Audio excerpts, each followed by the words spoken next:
Welcome to the BriteVibe podcast. At BriteVibe, we believe everyone deserves to be happy. But in today's world, everywhere you turn, there is division and negativity. At BriteVibe, we have created a global movement to bring 8 million people together who are inspired to live bright, live bold, and share bright vibes. Alone, it can be hard to change, but together we can change the world. Welcome to the BriteVibe podcast. We actually have a BriteVibe app, and it's just BriteVibe in the App Store. You can download that. You can join it. We actually have a community of people there, thousands of people in our app already. And you can join that community, and then you can see who's coming up. And then you also can come on and actually in our Q&A or in the chat, actually type questions of our speakers. So we're doing live shows now, which is a little crazy for podcasters, but we're going to do it. And certainly if you're listening on our podcast, then you can also link over and watch the video, obviously on YouTube, but also in our community. So we'd love for everybody who's listening to the podcast to join our BriteVibe community. We have challenges, we have prizes, we have points, we have games, we have all kinds of great people that are building our community in the BriteVibe community. So today I'd like to introduce Dr. Larisa Sharipova. I nailed it, didn't I? And she is trained as a medical doctor, and you also practice certified holistic health practitioner. So she's also a certified holistic health practitioner. She's a founder of Holistic Expert and an Amazon author of Listen to Your Body, best-selling author, by the way, Listen to Your Body and Regain Your Health. And then you actually work with people. You got your medical degree in Europe, and you studied as a OBGYN, really specializing in infertility and hormonal disorders. And so I love talking to people in the space you're in, which is more of this holistic, integrated professional people, especially people that were MDs and now have not converted, but kind of evolved. One of my good friends, he calls it functional medicine. And so you've really evolved from kind of this medical Western medicine approach of let's put a pill on it and see what happens to kind of more of an integrative approach. Is that accurate? Yes. First of all, thank you for inviting me to the podcast and of course first video live. So I'm happy to share all my information and knowledge. Yes. So, yes, I was trained as a medical doctor in conventional medicine in OBGYN in Europe, but I had my own story with health, and that's how I, as you would say, convert to more other medicine or functional medicine or holistic medicine. Yes, I had my own story. So yeah, nice. And so you sound like you're from West Texas. Are you from Texas? Is that your accent? Is that what I'm picking up on? Yeah, European, Eastern European. Eastern European. And so what was your experience? And what I have found from talking to medical doctors who have kind of taken this more integrated approach is typically it's either themselves or a relative is the catalyst for kind of this, because then they see it firsthand and then they start to see, oh, this isn't working, or this is just coding, and now we have more complications we have to deal with. So in your case, kind of what was that catalytic event that kind of took you from traditional medicine to more of this, I'd say, modern approach? Mm-hmm. So when I came to United States 25 years ago, I wanted to practice medicine here, and I went to took my medical boards and start working in a medical system. And when I learned about the current medical system, I realized that it's not in my integrity to practice this way. Because as we know, survive as a doctor or working as a doctor, you have to make money, and how to make money, just keep people in a chronic disease state. Right. And so that's what conventional medicine is about. When I was training in Europe, we actually train and practice integrative medicine. So besides prescribing medication during surgery, we could prescribe lifestyle, nutrition, and supplements, and all other modalities that we learn even in medical school. So as an MD, I had at least knowledge or introduction to homeopathy, to botanical medicine, and Ayurvedic medicine. So we learn about everything, even though we not practice, but at least we are aware of this and we kind of accept it. And if you able, you can practice that way. So nobody restrict you and put in your restriction system as it is here. Right. So when I was studying for my medical boards, I start struggling with my health myself. And as you said, I was specializing in infertility and endocrine disorder. And I had infertility myself, like, you know, that shoemaker without shoes, right? So, and I knew that something,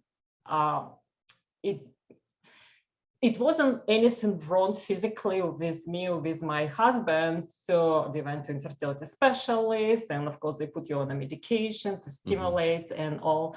But nobody could tell me what's wrong, why I couldn't have kids.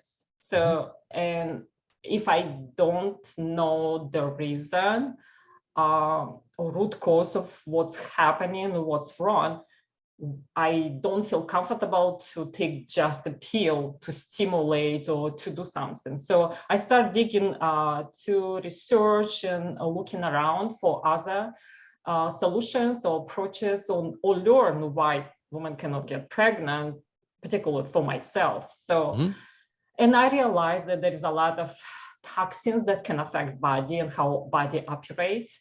And we get toxins from environment, from the food and home we live, water, air, everywhere. So we got like a bucket of different type of environmental toxins. And I think that's what affected my body. And when I did detoxification, along with my husband, I said, if you want kids, you have to do it, because guys, I know they don't like to do anything. So I said, you want kids? You have to do it. So 30 days of detoxification. And next month I got pregnant. So, oh my gosh. Yeah. So almost immediate results. And so you did 20 days, just for clarification, you did 20 days of detox.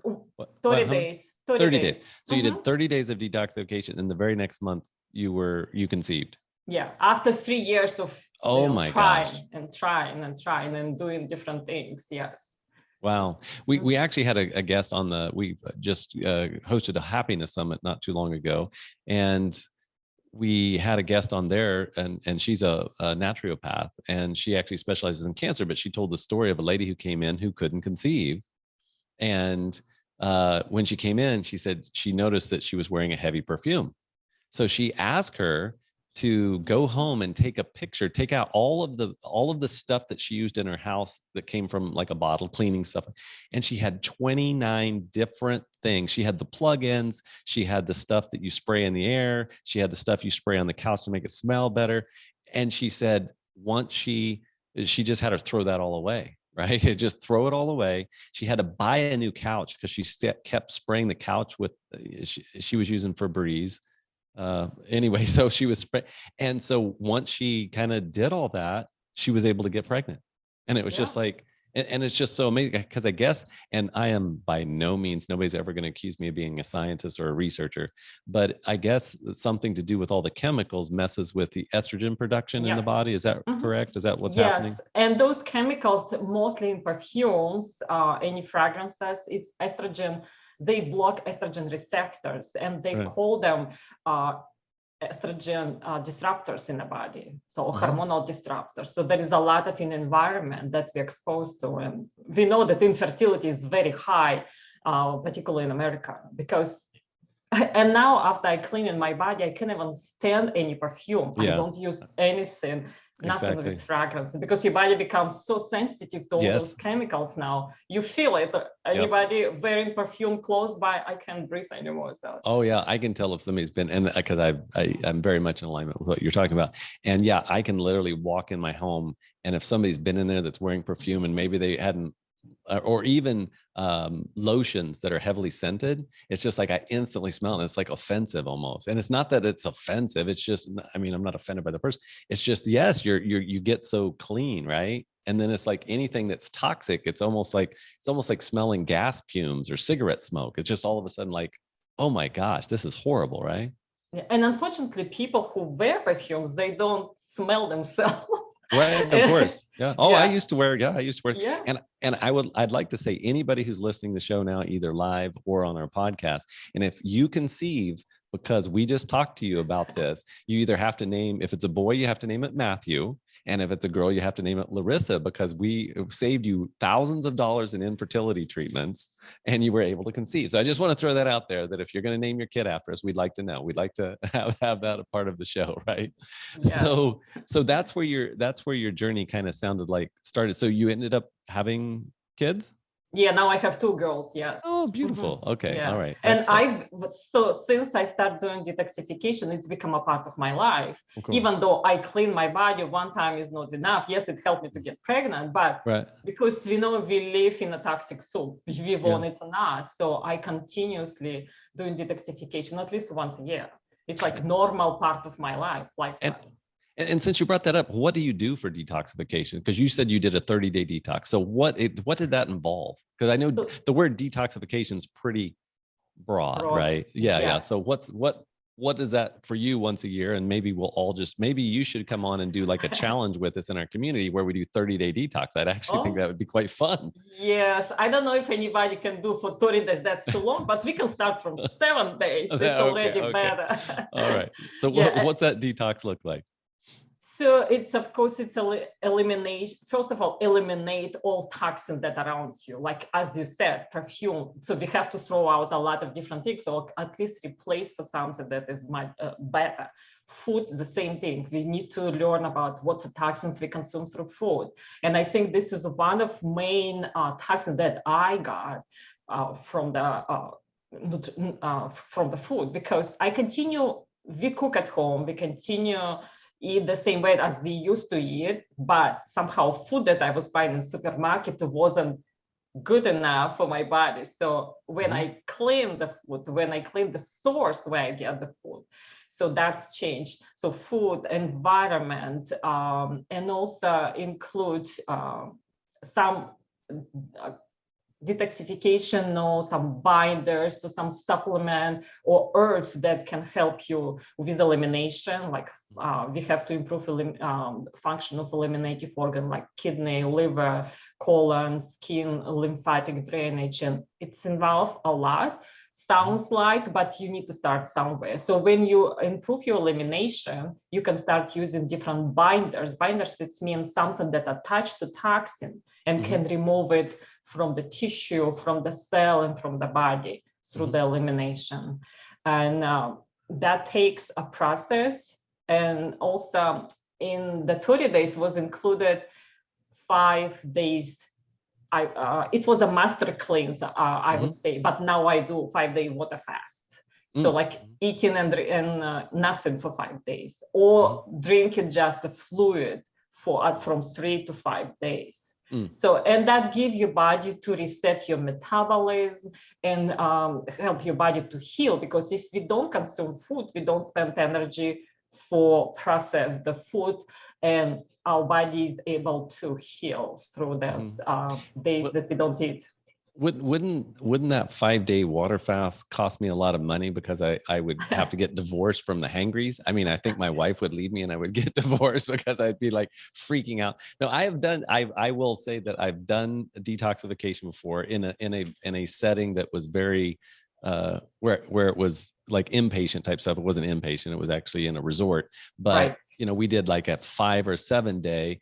I did have to, because at the time my body fat was lower. So they were like, some of us, they carved out and said, well, your body fat's too low, so you're going to have to eat. And again, it isn't anymore. I've got the dad bod going on now, but you have to eat like iceberg lettuce and some almonds and stuff like that, just like 3 times a day. But ultimately, I'll tell you what, when I detoxed, and we were doing massages, we were actually doing colonics. I've not ever talked about that on the show before, but we did 4 days of colonics, and we did all this stuff and massages to break up all the lymph and rebounding and jumping and breathing. And I'll tell you what, by that 5th or 6th day, I was surprised I was not hungry at all. I had zero. It was almost like I was like, I don't know if I'm ever going to eat food again. And my mental state, talk about lifting the mental fog. It was like I was a superhero. Still to this day, the end of that fast was probably the most clear, and I could feel things, I could sense it. It was almost like I had some type of superpower where I could not read people's minds, but feel their emotions, right? Finish their sentences. It was a beautiful, beautiful state. So yeah, I think detox. So I've had my own, I guess, results with detoxification, and it just has amazing results. Yeah, and if you add coffee enema to that, it will be even better. So I've done there's so many places we could go today with the show. So let's talk about that real quick, because I've got some friends who have done this, and I have not ever done this. But I don't like to put a lot of things in my body from that standpoint. But I was resistant for a long time because I like coffee too much. I said, I love coffee. I don't want to go there. But, right. So was this part of your detoxification, this coffee enema? It came later. So I started doing it just recently. It wasn't in the beginning, 10 years ago. So it's recent things. Yes. So since we're here, help educate me. What exactly, because I've not actually, again, I've had friends and they said, oh, you got to do this coffee enema. I'm like, I've got a lot of other stuff I can do first. But so you're putting coffee in an enema bag? Is this what we're doing? Yes. So this is going to be one of my most entertaining shows ever. So instead of kind of colonic, but you do coffee. So why coffee? Because first of all, it stimulates colon to increase elimination. Also, it stimulates a gallbladder to release all bile that is called the toxins. Okay. And also stimulate liver that increase glutathione production by 300%. So and we know that glutathione is main antioxidant in the body. It's help with detoxification, with free radicals, and a lot of things in the body it helps with. So it's a lot of benefits just to try at least one time, and you feel so good after that. Well, so that's what I want. So typically, if you're going to do a coffee, is there a series that you do? Is it like so many over so many days? Is it just one? Kind of what's the protocol? So there is depends what's the purpose. Even Dr. Gonzalez, who is in his clinic, and a lot of other cancer treatment protocols include coffee enema daily, even a few times a day. But I don't need that much coffee enema for my purpose, like for the detoxification. So when you do detox, you can do once a week. But after that, you can do maintenance like once a month. Ah, gotcha. Okay. Yeah. And so you're just filling up the bag. You're doing what you do, I guess, with an enema. I've never actually had an enema, well, that I can remember. And then what about the caffeine? Are you doing caffeinated then coffee? So less caffeinated. So not dark roast, but light roast, and of course organic. And there is some theory that green coffee better, but I think that's just a priority. Yeah. Okay. And so there is some caffeine though. You're not doing decaffeinated coffee. You're doing caffeine. No, you need caffeine to stimulate your colon and gallbladder. Gotcha. But need to be clean coffee, preferably if it has no mold and organic coffee. Yeah. Yeah. And so that's stimulating you said the organs to kind of dump out the bile and kind of clean that out. And it's also got to give you a high though from the caffeine going straight into your bloodstream, right? A little bit. So well, not as much as you consume through GI. Yeah. Okay. Oh, okay. And you eliminate it. So you hold for 10 minutes. You shouldn't hold more than that, like maximum 15, and you release everything. So you just, I think mostly it's a cleaning and stimulating the bile and liver. So it doesn't have a lot of time to absorb to the circulation system and get to your brain, but preferably to do in the first time, like first part of the day. Don't do it at night. Gotcha. And are you doing this and I don't know why I'm so interested in this, but are you doing this like in a fasting state? Is that, or are you? I prefer to do first thing in the morning. Right. Yeah. Okay. All right. Very interesting. Okay. So let's get back to the detox. So 30 days detox, it sounds like you're putting in some supplements. I'm assuming you're drinking water. You're doing a water fast. So on your water fast for 5 days, and this is obviously for the more advanced, I'm assuming, detoxification, right? You can start as a master cleanse. Master cleanse, it's 5 days, but you drink water with lemon and maple syrup. That was in a regional My Detox program. So preparation. And that's actually a thing. So the master cleanse is Yeah, actually a thing. You can Google that. Is there yeah, protocols out there? Is that right? And so, yeah. okay, so you can do the master cleanse. Is that a fast, or are you just supplementing stuff into your diet? During the master cleanse, you still can take supplements, but you don't eat. It's just a Really? liquid. Yes, it's a water, lemon, and maple syrup. So maple syrup gives For you 5 days? for 5 days, but you prepare your body. So you start with eliminating a lot of food. You become like, Mm, you get like to the salad, to the hmm. smoothie, and you stop eating, drinking only. But lemon gives you mostly vitamins, and maple Mm. syrup gonna give you blood sugar stable. Huh. So And I've if had you friends do do, this. Again, I should know this, but I just never actually did this. Okay. but water is much harder. So Yeah. water is the next advanced level, I would say. Yes. Okay. So, so for beginners, you just get to drink water and lemon and maple syrup. That sounds hard enough to me. But after you think, like, if you do, at least if you can do 3 days, it's already beneficial. So if you Huh. cannot stay like for 5, at least do 1 day, do 2 days, 3 days. Right. It's already beneficial because you prolonging time not eating, or time restricted eating window, Mm. so prolonging. But after you finishing, you need to slowly go back to eating food, Right. because otherwise it will be shock for your body. So there is a system, and you Hmm. shouldn't do it by yourself. You should have somebody to supervise you and give some recommendation how you transition from not eating 5 days. You cannot go and eating steak. It's impossible. Your body gonna be in shock because Hmm. enzymes in decrease and the digestion is different. So you need to go slowly, otherwise you can damage your gut. So Hmm. yeah. For me, it would probably be whatever they fed me in jail from yelling and screaming at people and probably ending up in some type of disturbance with my neighbors. They'd probably be after me. Okay, you're getting prison food.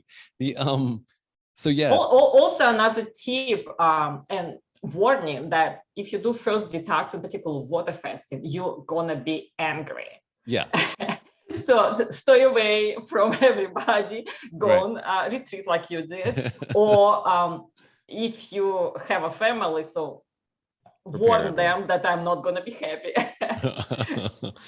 Yes, because it's not a, yeah, I think, and that was, I think that can be a myth, or not a myth, but just a misunderstanding, that when you do a fast like that, yeah, you're not going to feel good during the fast necessarily. First It's time, it's right, first time the worst, right. and getting better each time. So Right, yeah. right. Because then you get used to the health benefits and Mhm. knowing what's going to happen. Help me understand, give me motivation to do the master cleanse. So after I do this master cleanse, kind of what are the benefits? What benefits have I received during that detoxification?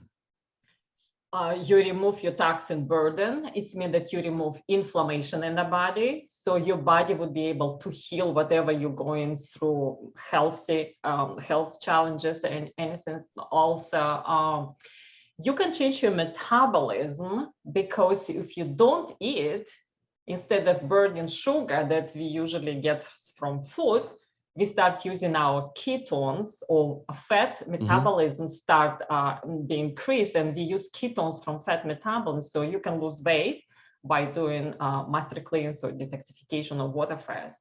And Hmm. also training your body to use more different source of energy. Instead of carbohydrates, you use more fat. So there would be much better digestion and also energy source. So you feel more energy after doing detoxification and cleansing. Hmm. Yeah, definitely. And that was my experience as well. Yeah. And the other experience I had was when I put food back in, I instantly figured out well, not every food, but I started to feel what I was sensitive to, or I won't Right. say, I guess they don't really call it allergic, but whatever they call that, where you have a sense, like I ate a piece of bread, right? Just a regular piece of bread. And instantly my sinuses just got Yeah. stuffy and I couldn't breathe. And I was just like, wow, that's amazing. And then later I find out that that's gluten and the wheat bread and all. And I'm like, huh, that's interesting that all this time, I mean, I remember growing up as a kid in the Midwest, and every spring I was like popping Sudafed like they were going out of style. And a lot of it, I look back now, it was probably more what I was eating than the actual some of it was probably outdoor allergens, but a lot of it was probably because of all of the gluten I had in my body at that time. And I was just, it was an overload, right? It wasn't just this, it was, yes, right. that's true. Since my first detoxification, and because you have to remove bread, wheat, meat, and dairy, and a lot of allergens or food that is highly sensitive. So since then, I don't eat bread at all. Right. I don't crave anymore, even though Right. before I craved that. So you change your eating habits for sure. Yeah, and that's what I noticed as well. So in your book, typically what did you, Amazon bestseller here, I will read it again, Listen to Your Body and Regain Your Health. So kind of what is the premise of the book, or what do you cover in the book? Obviously some people, oh yeah, that's really cool. Listen to Your Body and Regain Your Health. I just saw the title and looked, I didn't actually see the picture. So kind of what are you covering in the book, and why does it resonate with people so much? So after healing myself, I wanted to share my experience, and my story of healing is in the book. And I talk a lot about toxins, where we get them, and different healthy tips, how we deal with this. Also, it's not only a healthy body, how we clean our body and become healthy on a physical level, but also about our mind. Because as a health practitioner, I believe that healing, it's not only healing on a physical level, like usually that's what allopathic medicine offer us, but also on a biological, on a mental, on a spiritual level, on energetic level. So that's all holistic approach, and that's how I work with my clients. So in the book, a lot of this involves, so how do we change our thoughts? Our thoughts affect how we live, our behavior, and also our physical body. And listening to your body means being intuitive. So every time we have some symptoms like pain, depression, anxiety, anything, it's our body sent messages to us. Be aware that we need to do something about it. And a lot of time when we have those symptoms, we go to the doctor, and doctor cannot find anything. It's like, there is nothing wrong with you. It's probably in your head, because those symptoms are not physically present yet or chemically shows in a lab, so diagnostic test. So it's like warning stage before the disease is created. And at that point, you can do a lot of things, a lot of healing, that you can heal your body. So if you wait for another 10 years or just ignore those symptoms, it will show up in some sort of diagnosis, like on depression or cancer or debilitating chronic diseases. So when you have those messages, listen and be aware that you need to do something. So start with detoxification, for example. So a lot of different tips in my book related to physical health, mental health, and also I talk about how we do anything in our life from the two perspectives, from the love or from fear.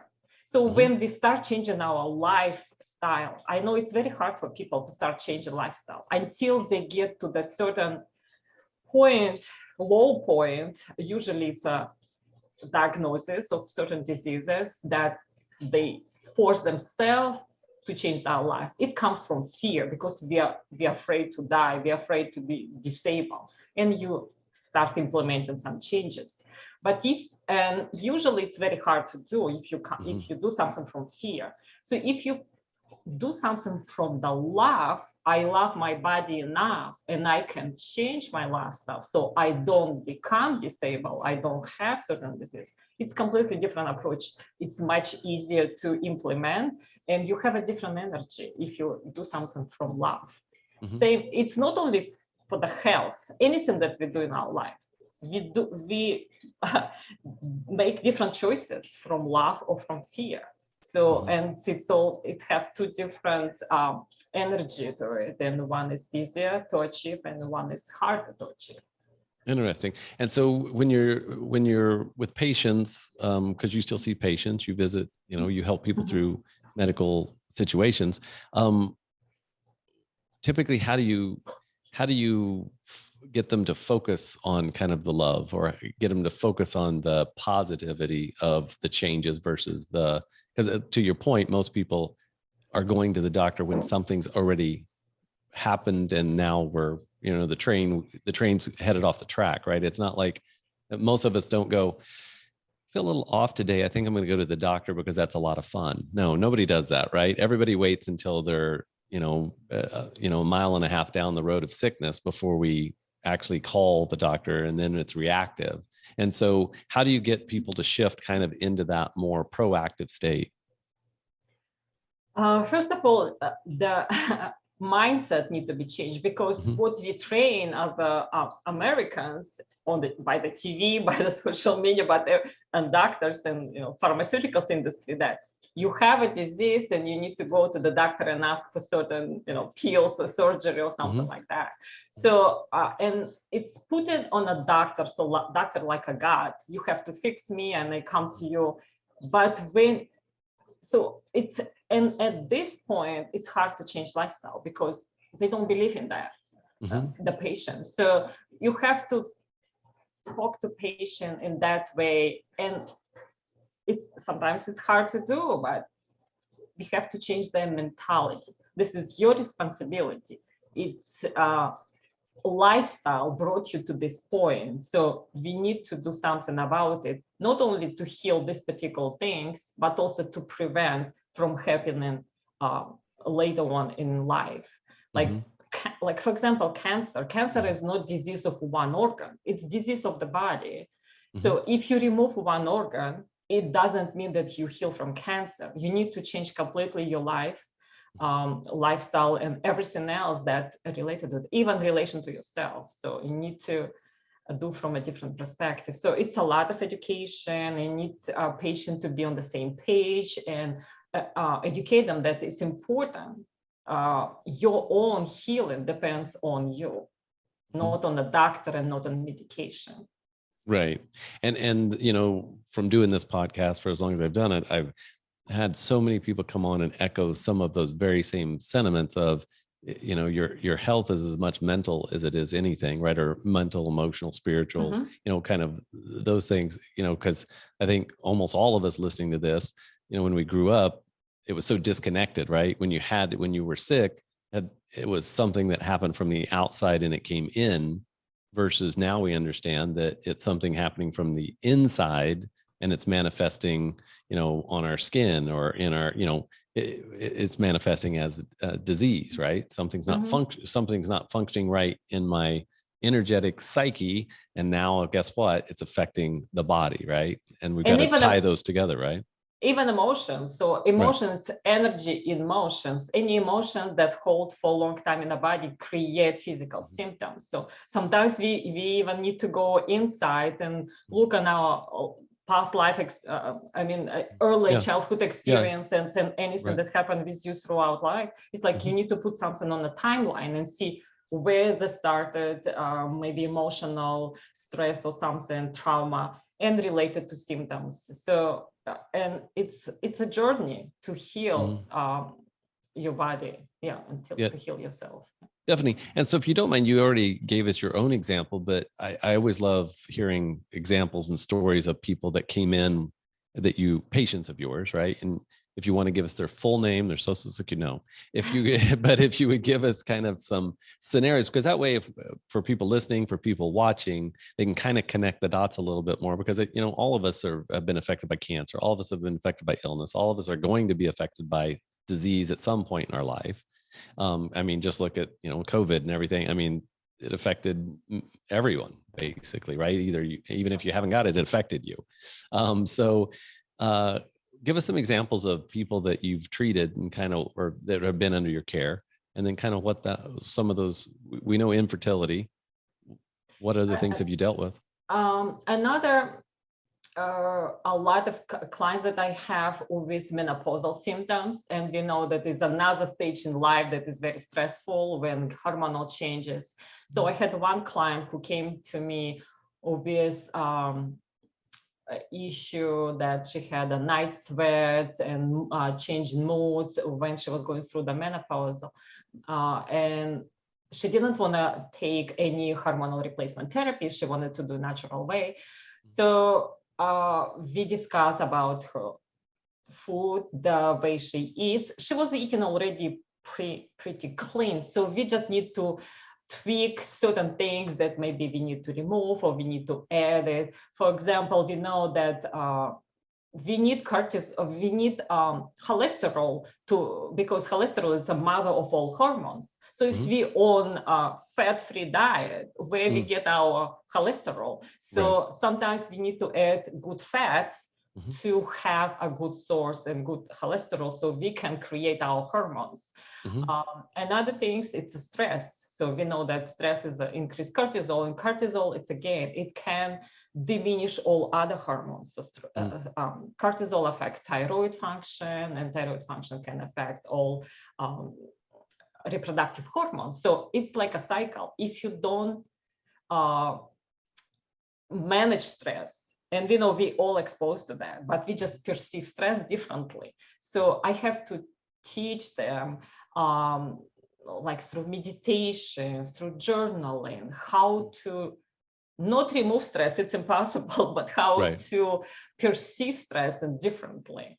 So, or reduce in the certain way. So a lot of, again, lifestyle, meditation, at least once a week, exercise, we know that it reduces stress.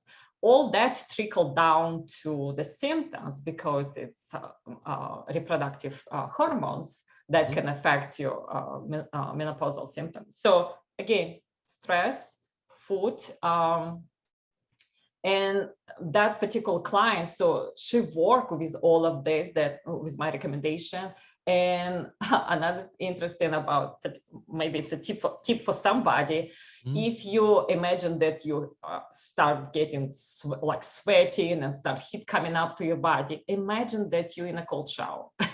Just can't control in mind, it's already healthy. Like imagine that you're in Antarctica or you're in a cold, and it's somehow you trick your brain with this thoughts. So that would be also helpful.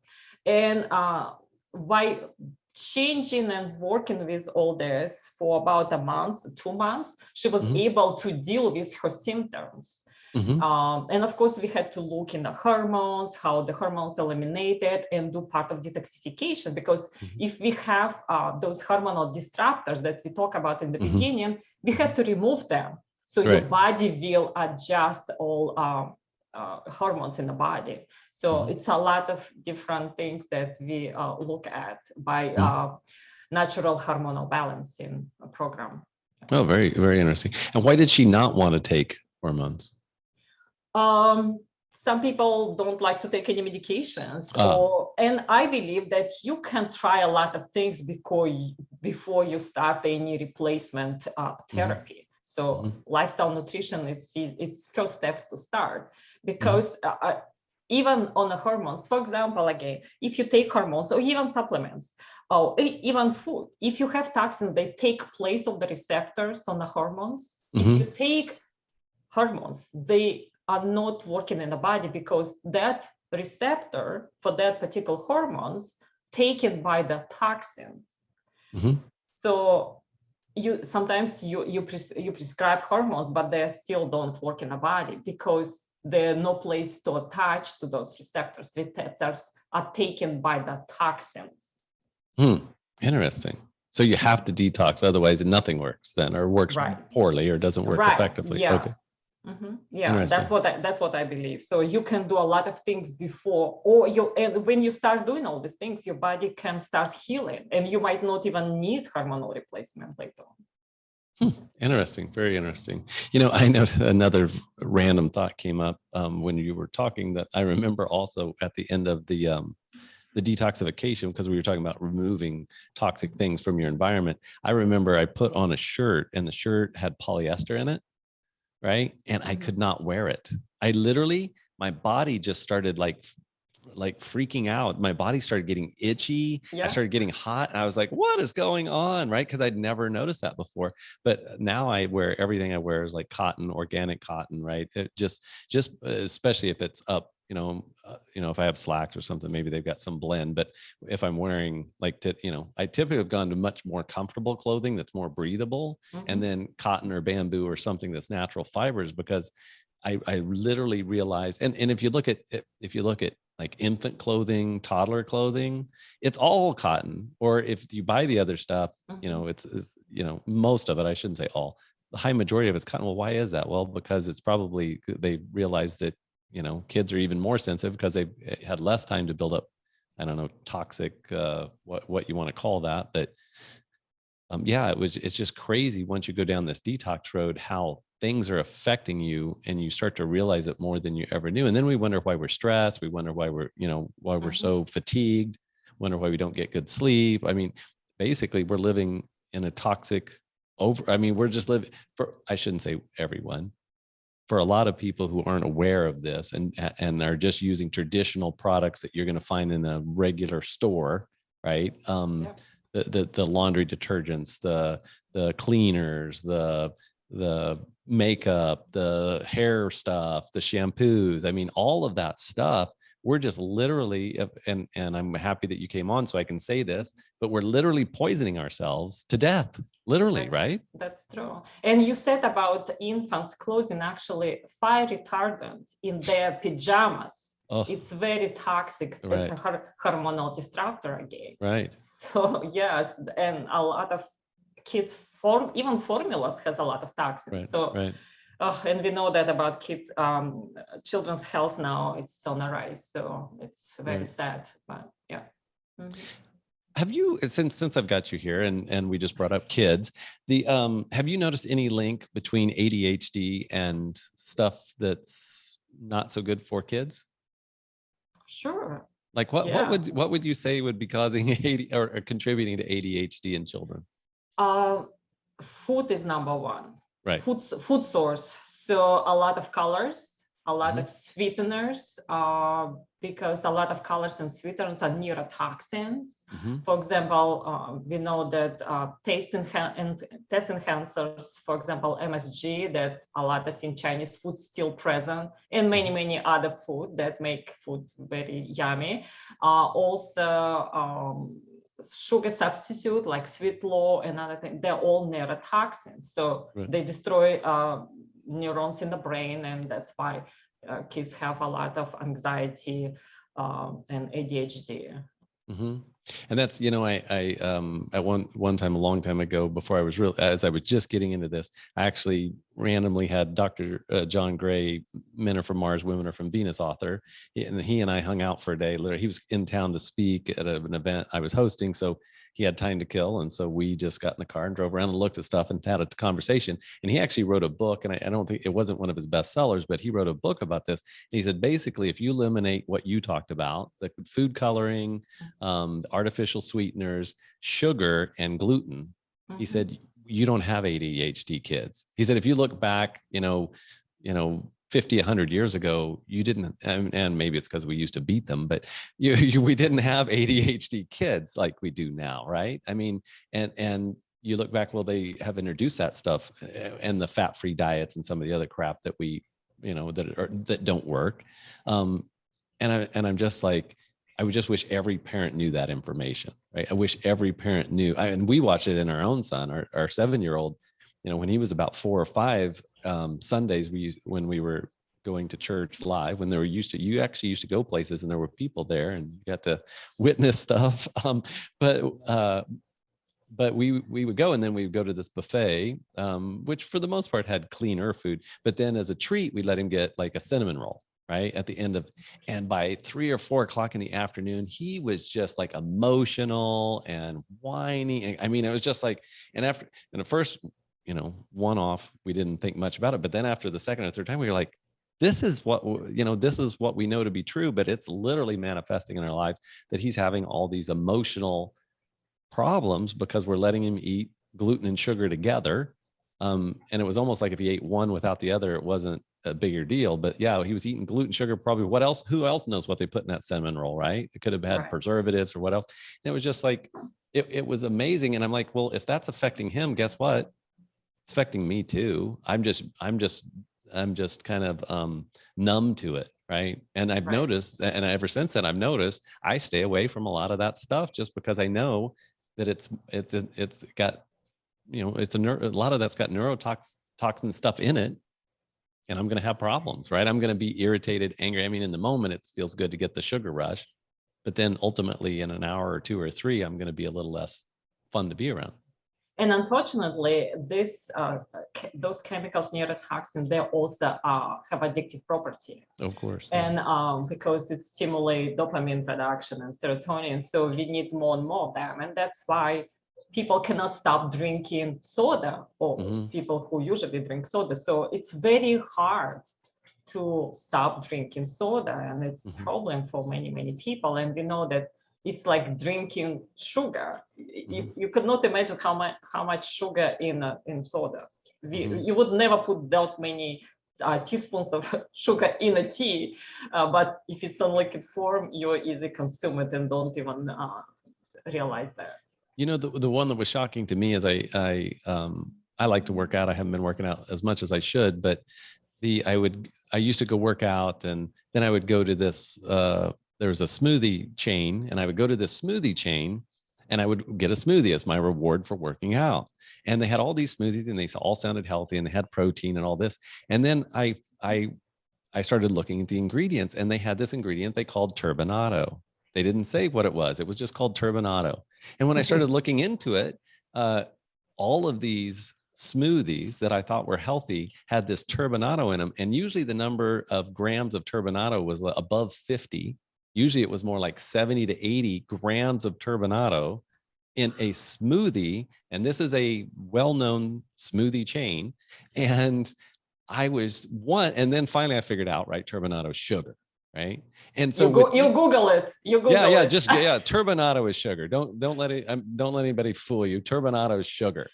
And I was like, oh my gosh, I'm working out for an hour and a half, doing cardio, lifting weights, all these things that I think I'm good. And then I go over here and think I'm having a protein smoothie to rebuild my body and all this. And I'm drinking just pure sugar. And I was like, what? So it's, you know, as I come down this path, and it's every day, you know, I'm learning, you got to be diligent to look at everything, right? I'm the guy now who, if I go to the grocery store, I'm looking at labels, and that's the first thing I'm looking for is sugar content, and then what's actually the ingredients. And I've found it actually can be quite fun once you kind of get going, but it becomes a part of your life, right? This isn't like you detox for a week and you're all of a sudden the rest of your life. It's like going to the gym and working out for a week. To get the continual benefits, right, you have to educate yourself. And that's why I'm sure your patients come and see you, or just people come and see you. They need to kind of know where to start. Then there's an education process. And I think it's a lifelong education process, right? It's, you know, if we want to be healthy and happy and live longer lives, we got to start paying attention. Yeah. Sorry, you got me on a soapbox today, because I've wanted to say so much of this for so long, and I just didn't have the right guest in which I could say it. And I have to teach people how to read labels, as you said, because it's become so depressing when we go to supermarket and look at the food, and like, there is nothing to buy in a supermarket because all ingredients is like not clean, and they become. I said, well, you do it once, you do it twice, and after that it becomes like normal. It's become a habit, and my kids know me. Like every time they want to get something new, that what's ingredients, and they read in the store. I'm not approved. Oh yeah, no, our kids are the same way. My 7-year-old now, he's like, why can't I have that? And I said, you know why? He goes, because it's got lots of sugar in it. I was like, yeah, because it's got lots of sugar in it, Sam. I said, and so yeah, I think it's the education process, and I think educate ourselves, but then educate our kids, right? Educate the people around us, because it's just like all the toxins we're going in. It doesn't have to be that. I mean, the preference is, right, we eliminate as much as we can all at once or as fast as we can, but then it's a continual, you know, even if you're just quit putting on the aluminum deodorant, right? I mean, that was a shock to me. That was one of the first things. I was at a Tony Robbins event, actually, and they went through all this stuff that was toxifying the body. And I was like, oh my gosh. And he was like, just look at your deodorant, and it's got aluminum. You're putting metal metal right on your glands and Lymphatic, yes, that's lighten your yeah. lymphatic system. And then we wonder why we're sick when we're literally poisoning one of the most sensitive areas under your arms. I mean, and it it goes to the absorbs. brain. It goes to the brain. It's another neurotoxin. It's caused predisposition for Alzheimer and all other, I know, brain disorders. Yeah.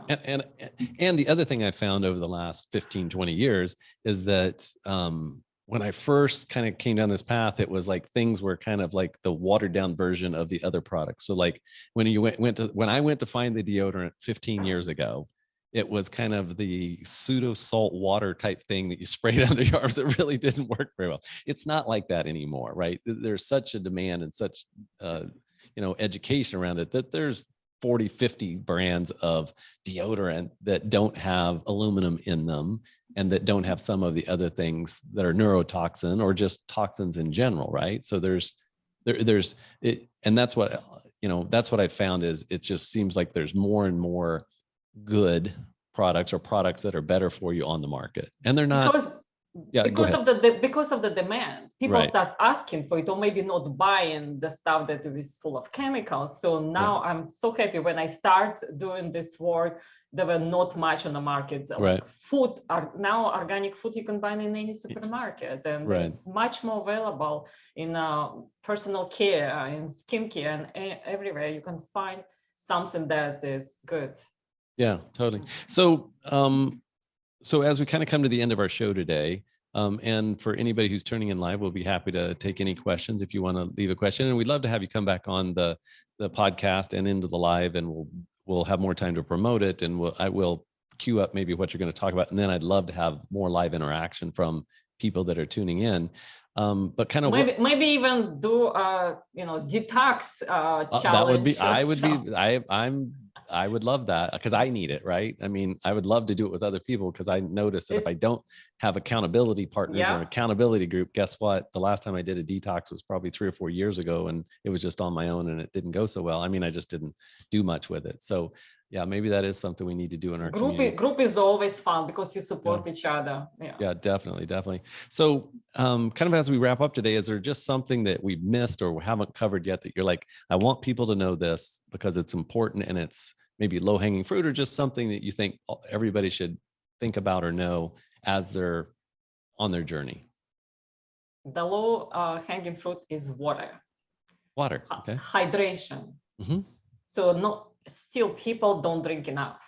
Right. And formula is you need to drink half of your weight in ounces. So divide your weight in half, and that's how much water on average you need to drink. So if you exercise, you need to drink more. If you drink coffee, you need to drink more because coffee is remove water and it's dehydrate or alcohol the same way. But also, what type of water do you drink? What the source of the water? Because we know that tap water is also full of chemicals. Bottled water is not good because it's plastic to the water, and it's again estrogen disruptor. So filtered water, the best filters search you can put in the whole home or in the faucets. So there is a lot of different options. So I think water is number one. And that you can start, and you can see right away the increased water consumption will help you already with energy, with elimination, with a lot of different things. Yeah, totally. I remember reading Dr. Viktor Frankl's Man's Search for Meaning, and he had, I mean, here is a guy a doctor in a concentration camp. He had basically no medicine, no anything. And I remember, if I remember the story correctly, the commandant or whoever, the German who was over the concentration camp had something, and I can't remember. It was some type of gastrointestinal type problem. And he basically just had him drinking gallons and gallons and gallons of water, and he actually cured him with water because I guess he had just flushed the toxins out of his. And I've heard you can get water toxicity or something, but in essence, he just had him drinking so much water I guess he used that therapy for quite a few things of just flushing the toxins out, which probably in that type of an environment, much like ours, there was probably lots of toxins around them. Just with all the stuff, but I'm just like, so yeah, water is more important than we think, right? Hydration is more important. I even recommend water for headaches. because Right. sometimes it's dehydration that causes you headaches, and I'm like, go drink water for my head. I rather go to take a Tylenol than drink water. That's what it Right. is. Right. Yeah, Yes. it's the most common, like first aid, but yeah, drink water Yes. and see, maybe it goes away. Yeah. So how do people, you do work with people one-on-one, you work with people in groups. How do people typically find you, the website, So my online? website, holisticexpert.org, and I Mhm. offer 30 minutes of initial free consultation, so we can talk what we can, help it with any problem. And other group programs, it's also on my website. You can find it, and I'm on all social media, so you can find me Perfect. anywhere. Yeah. Well, Doctor, I certainly appreciate you coming on the podcast today. I certainly appreciate you doing it live. I thank you so much for giving me the space to say some things that have been on my mind for a while. And I feel like I found a kindred spirit in the world. And there's a lot of us. There's a lot of kindred spirits, and probably the listeners are kindred spirits. But thank you for just making it very practical and very down to earth what we can do to improve our health. So thank you so much. Thank you for having me. All right. Well, I'm sure we will be hearing from you again. Thank you. Thank you. Thank you for being a part of the BriteVibe podcast. For more information, go to britevibe.com. That's BRITE Vibe, VIBE.com. Thank you for listening.